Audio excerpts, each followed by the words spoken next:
Desirable, warm, affordable homes for life. That's what we all need, isn't it? We certainly need that if we're going to have a healthy population, because housing quality is a key determinant of public health. I don't need to tell many of you that. But we also need it if we're going to have a net zero future. Houses produce 20% of the carbon emissions produced in this country. The traditional way of reducing carbon emissions is to insulate properties, more efficient boilers. They are not going to get to net zero. And another thing is, there's no way of paying it either. There's no way of paying for it. So Energiesprong is Dutch for Energy Leap. The Dutch government in 2010 had the same problem that we've got now and that we had then. We had to have a net zero building stock, including all our homes, and the current way of doing it, too costly, and it doesn't work. So what are we going to do? So the Dutch government brought together their housing industry and their construction industry and laid down challenge to rip up everything that had been done before in the knowledge that business as usual will not work. We need a new approach. And the approach that they came up with over 5 years, they call Energie Sprong. And our role as Energiesprong UK is to adapt that Dutch experience to the UK market and do the same here. Not just in a few homes, but in every home in the next couple of decades. And to do that, we need to build an industry that's capable of doing it and use a business model that pays for it, without the shaking of any magic money trees, that pays for getting the job done, and that people love, that people really want to have for their homes. So I'll tell you a bit more about how Energiesprong works. But just to say that we're not a commercial organisation, we're 100% publicly funded, we're mission-driven, and we're not attached to any product or company or material or technology. It's a very outcome-based approach, and our role is to be an independent role in getting this job done. So we're funded by a big EU project working with Dutch, German, French, and here in the UK partners. And we're also funded by the Mayor of London. We're delivering the Mayor's Retrofit Accelerator Homes programme over the next 3 years. It's a really big programme, and we're basically doing Energiesprong in London. But we work across the whole of the UK as well, including in Devon. We've got a great demonstration project in 16 homes with 3 landlords on site at the moment, be finished well before Christmas, working with Exeter City Council, North Devon Homes and Sanctuary Housing. That project in Devon is funded by ERDF. It's called Zero Energy Buildings Catalyst, and those are all the partners. And that fulfills my funders' requirements to show logos. So, let's talk a bit more about Energiesprong. Let's talk about the cars, first of all. This car was built in a factory in 1974. And this car was built in a factory 2 or 3 years ago. The car on the right is about 100% more efficient than the car on the left. It's a whole lot safer. It's got lots more bells and whistles. It's a much more desirable product. It's comfortable. In the future, it'll be driving itself, and it could right now be electric, which would make it 700 to 800 times more efficient than the car on the left. And do you know what? The other thing is, it's cheaper than the car on the left was in real terms today. How on earth does that happen? Haven't government got to control this and pay for that to happen? No. It's what an industrialised sector of the economy delivers. Constant improvement, constant investment, and a constant tightening of regulations. They lobby for regulation tightening. So let's go to the houses behind, shall we? Let's think about the housing industry. Is that an industrialised sector? No. We're building things not in factories but in fields This house was built in a field at the same time as the car was built in a factory. It's not particularly efficient. It's quite leaky, actually. It's had some stuff done to it over the last 40 years. Cavity wall insulation, loft insulation, UPVC double glazing. It's probably made it about 30% more efficient, but it certainly is not a net zero energy home. And a lot of those works that have been done to it were really paid by the taxpayer through grants and subsidies. And we haven't really grown an industry that is anything like the automotive industry at all. It's very on-site. It's not industrialised. It's not really delivering a very good product. We don't know for sure how energy efficiency measures work in houses, but we know that they can make people less healthy than they were, rather than more healthy. And we know that the energy performance offered isn't what it's quoted to be. So let's move to the house on the right. So the house on the right is an Energiesprong home. It's built in a factory. The outer wrap is built in a factory. Panels that have been delivered to site and wrapped around the house. Because it's a semi. The old home is underneath it. But this is an old home that's better than the new home. It's better than building regs. It's got a guaranteed low energy bill for 30 years, and it's got a guaranteed low maintenance cost for 30 years. And those two savings paid for all the capital work that was done there. And what's more, it looks great too. You'd never normally just do half of a semi, you'd want to do the whole street. You imagine the regeneration value of doing that. So that's what Energiesprong delivers. And it's delivering in the Netherlands in thousands. That's what we're trying to get away from. These on-site approaches, very labour-intensive, very inefficient, with no prospect of cost savings or scale-up. And this is what we need to get towards. Factories doing this. Robots making panels with windows and doors and insulation and the finish all included. The services in the panel, churning out panels from a production line delivered straight to site that fit each property, bespoke. And the energy systems made in a factory, everything all in one box. The thermal store, the battery store, the inverter for the PV, the heat pump that provides hot water and heating, all in a box. That's what we need. This is one of the Dutch companies that's delivering Energiesprong in the Netherlands. They've got a contract incentive to keep reducing the cost for their clients. They've got a maximum of 10 days on site. They've got down to 1 day on site to save money and to save construction. So before the 1 day on site, they laser measure, take millions of data points out of the panels. They're screwing brackets into the wall that they're going to hang panels off. If the walls weren't strong enough, they'd build some footings around and sit the panels. They take all that data back to the factory, they plug it into their computers, it churns out panels bespoke for that house, delivered to site at dawn. So the person has gone out to work. This is the energy module being delivered. You see the ducting there that connects with ducting for ventilation into the panel.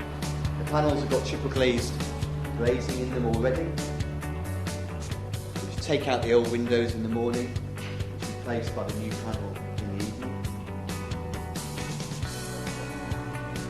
Simple job to connect the electrics and plumbing to the existing internal from the new energy module outside.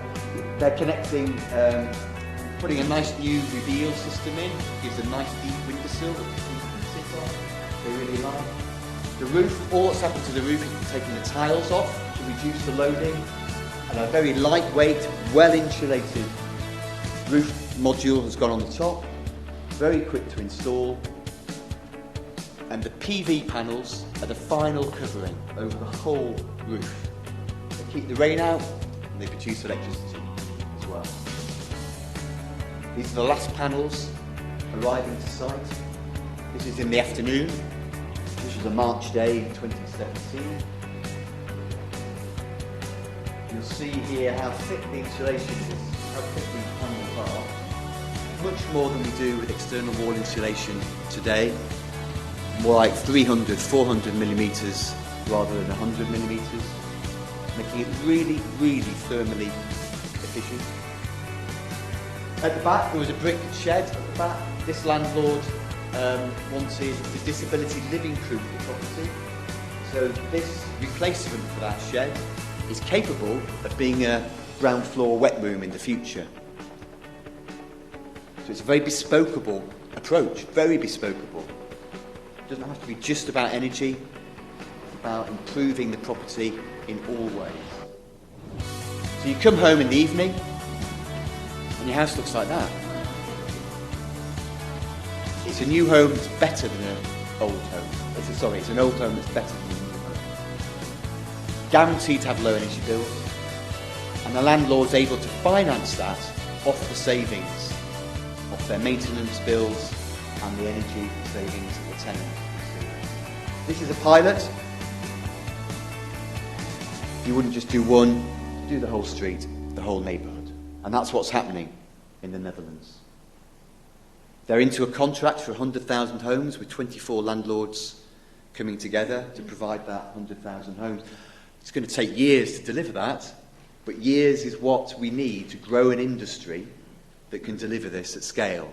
And once they've got that industry, that product, it's proven, social housing's looking a lot better than owner-occupied housing, then the industry's got a product that we sell to owner-occupiers, and that's how we do the whole housing stock. A few pictures. So this is the same company, same product, same archetype, done the whole terrace. This is a different company, one of their prototypes. You'll see the energy module's a bit different, a bit clunky.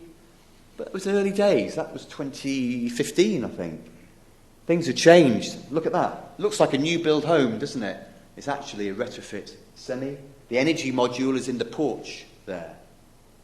And these are examples of whole streets, whole neighbourhoods that have been retrofitted, including some non-traditional archetypes, of which we have plenty in the UK too.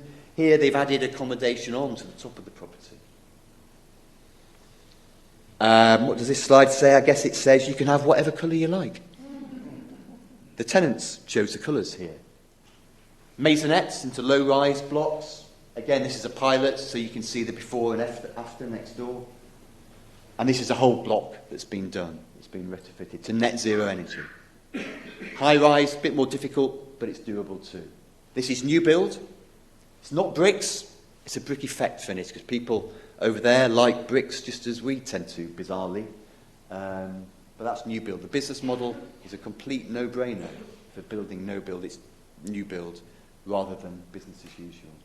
And we've done it in the UK. The first homes we did in the UK, 2017, these properties with Nottingham City Homes stock, very cold properties, cross-wall with infill panels, very cold tenants. That was before we started, mid-November 2017, and this was before Christmas in December 2017. Very quick delivery on site. People lived in their homes while the work was being done. Not very much disruption, and they look completely different before and after. And you can spot the right to buy property that didn't get it done. But do you know what? The landlord, it's a private rented home, the landlord is kicking himself. He was offered this at a huge discount. He said, no, I don't want that. Why would I want that? Well, your roof's rotten. You're going to have to replace that. You can have the roof alone for £2,000. No, I don't want that. Really kicking himself, because those houses are worth 25% more now than they were before. £80,000 before, £100,000 afterwards. These are the second project, different archetype, in Malden in Essex, belonging to Moat Homes. This was delivered by NG. The Nottingham scheme was delivered by Melius Homes. NG are a multinational global company. Melius Homes are an SME startup. They're now building a factory in Nottingham to service the contract that Nottingham City Homes have let for another 155, with more to come. This was before, and this is it after. Looks quite similar. It's got that brick effect finish that the planners demanded in this case, unfortunately. But it's a net zero energy home. These are the properties in Exeter that we're doing. Semis. They're going to look something like this. And you can see them. We're going to be running site visits in January. You can come and have a look at them. So how do we do it? First of all, how does Energiesprong work? First of all, we have to ask for a new product in a new way. The client, the landlord, asks for a design, build, and guarantee the performance long term. And that drives quality. Because if it doesn't perform, if the energy bill is higher, the tenant doesn't pay that, the landlord doesn't pay it, the contractor pays it. So it makes them design something that actually works. Not in a model, but in actual performance. And we include indoor air quality in the performance, in the outcome-based specification, as well as net zero energy, as well as enough plug power, as well as enough hot water, as well as the guarantees that maintenance costs will be low and energy costs will be low. The second thing we need to do is make this really desirable and understandable for tenants, for residents. So there's a promise, the Energiesprong promise, the guarantee. Your home will be 21 degrees C in every room, every day of the year, 18 degrees C in bedrooms. You'll have more than enough hot water for all your showers and all your needs. You'll have more than enough plug power to run your appliances, and your house will look good and sound good and feel good internally. All for a fixed monthly cost. So it's like turning your electricity bill into something like your mobile phone contract. Fixed monthly fee. The kit comes for free. It's not really for free, it's locked up in your monthly charge, but it appears to come for free. Your minutes, your data, all comes within the bundle. If 1 month you want to phone Australia every day of the week, or Granny's coming to stay for Christmas and she likes it at 25, you can still put the heating up. That's outside normal use, and you just pay for that extra amount of electricity that you import. A lot less cost than it would have been before, but you can go over the bundle if you want to. You're not going to be cut off. And it's all affordable. It's less than what you were spending before on being in a cold home very often.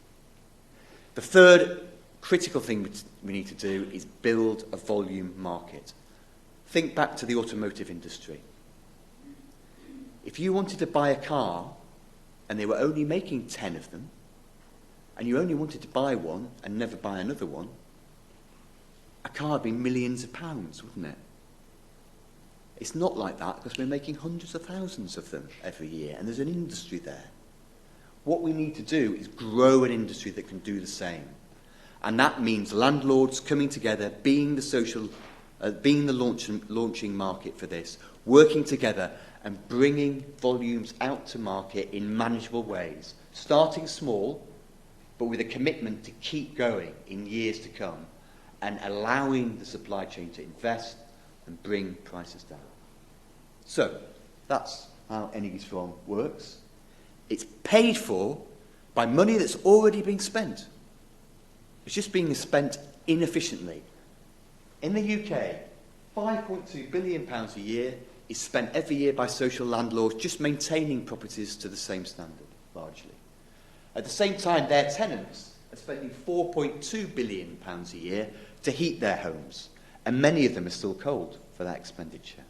What the Energiesprong business model does is it converts some of that money every year into capital to do the retrofit. So the money's already there. We don't need government grant. Government grant's a really bad thing for industry because it stops and it starts and it's like that. It's the last thing industry needs to build factories. The business case is really positive. I won't go through this in any detail, but basically the business case works. There's money from maintenance savings, there's money from the money that the tenant was paying to the utility, they're now paying it to the landlord for a comfort plan charge. You put all that together and there's enough money there to pay for it all. And that's a detailed business case, or a summary of it, that a finance director gets interested in. It basically says, this is the finance director's view, it basically says that the net present value of the investment delivers better value for the landlord than business as usual, just maintaining that property as it is. At that point, the finance director says, why are you only coming to me asking for enough money to do 10 homes? Why aren't we doing 100 or 1,000? And that's what's happening at the moment. We've done 10s, we're moving into hundreds. The pipeline for next year is thousands in the UK.